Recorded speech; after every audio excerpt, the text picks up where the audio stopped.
ಓಂ ಶ್ರೀ ಪರಮಾತ್ಮನೇ ನಮಃ. ಅಥ ಪ್ರಥಮೋಧ್ಯಾಯಃ ಅರ್ಜುನ ವಿಷಾದಯೋಗಃ. ಧೃತರಾಷ್ಟ್ರ ಉವಾಚ ಧರ್ಮಕ್ಷೇತ್ರೇ ಕುರುಕ್ಷೇತ್ರೇ ಸಮವೇತಾಯುಯುತ್ಸವಃ. ಮಾಮಕಾ ಪಾಂಡವಾಶ್ಚೈವ ಕಿಮಕುರ್ವತ ಸಂಜಯ. ಧೃತರಾಷ್ಟ್ರನು ಕೇಳಿದನು, ಹೇ ಸಂಜಯ, ಯುದ್ಧಾಪೇಕ್ಷೆಯಿಂದ ನನ್ನ ಮಕ್ಕಳು ಮತ್ತು ಪಾಂಡವರು ಧರ್ಮಕ್ಷೇತ್ರದಲ್ಲಿ ಸೇರಿದ ನಂತರ ಏನು ಮಾಡಿದರು?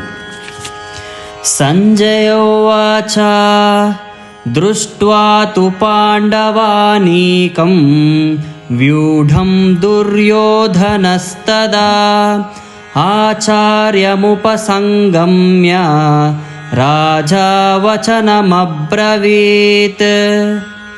ಸಂಜಯನು ಹೇಳಿದ, ರಾಜನೇ, ಪಾಂಡುಪುತ್ರರ ಸೇನಾವ್ಯೂಹವನ್ನು ವೀಕ್ಷಿಸಿ ರಾಜ ದುರ್ಯೋಧನನು ತನ್ನ ಗುರುಗಳ ಬಳಿಗೆ ಹೋಗಿ ಈ ಕೆಳಗಿನ ಮಾತುಗಳನ್ನು ಹೇಳಿದನು.